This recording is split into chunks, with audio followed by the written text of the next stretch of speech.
என்னடா மண்டையில் ரோடு மேப்பெல்லாம் தெரியுது அப்படின்னு பதறி போய் ஒரு கிளினிக் வந்தேன். நான் மட்டும் இல்லை, எங்கள் அம்மாவையும் கூப்பிட்டு வந்தேன். எந்த கிளினிக் போனேன்றதை விரிவாக சொல்கிறேன். வணக்கம் மக்களே, நான் தினேஷ். தலைக்கு மேலே ஏகப்பட்ட பிரச்சனை இருக்குன்னு எங்கள் அம்மா சொல்ல, அதே பிரச்சனை தான் எனக்கும் சொல்லி டக்கு நான் கூப்பிட்டு வந்த இடம் தான் லூனா. லூனாவுக்கு போனால் கிளினிக்கை சூப்பராக மெயின்டைன் பண்ணியிருந்தாங்க. ஈஸியாக கொட்டிவாக்கத்தில் தான் இந்த கிளினிக் அமைஞ்சிருக்கு. ரீசெண்ட் டைமில் பயங்கரமாக டேன் ஆகிட்டேன். ஸோ அதனால தான் டாக்டர் போய் பார்த்தேன். இவங்க யாருன்னு தெரில, தலைமைக்கு கட்டுப்பட்டு அப்படியே இருக்குன்னு இருக்கிறோம். டாக்டர் வேறு யாரும் இல்லை, நம்ம ஃப்ரெண்டு தான். நல்லா கலர் ஆகணும்.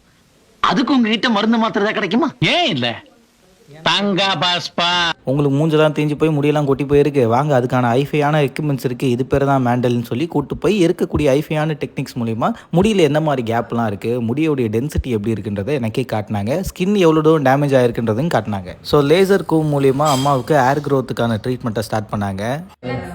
ரிலாக்ஸ்டாக இருக்கா? ரீசெண்ட் டைமில் நிறைய அவுட்டோர் ட்ராவல் பண்ணதால் பயங்கரமாக டேன் ஆகிட்டேன். ஸோ டேனை ரிமூவ் பண்ணுறதுக்காக கார்பன் பீல் டெக்னிக்காக ஆரம்பித்தாங்க. மூஞ்சில் மாப்பு போடுற மாதிரி நல்லா நரநரன்னு தேய்ச்சாங்க. உனக்கு நான் மினிஸ்ட்ரியில இடம் பார்க்குறேன். ஸ்கின்னை நீட்டாக க்ளீன் பண்ணி முடிச்ச பிறகு கார்பன் பீலுக்கான ப்ரொசீஜரை ஸ்டார்ட் பண்ணாங்க. லேசர் மூலிமா டேன்லாம் ரிமூவ் பண்ண பிறகு ஃபைனலி எப்படி இருந்தது தெரியுமா? ஸோ ஸ்கின் அண்ட் ஏர் ட்ரீட்மெண்ட்டுக்கு லூனாவை ட்ரை பண்ணுங்கள்.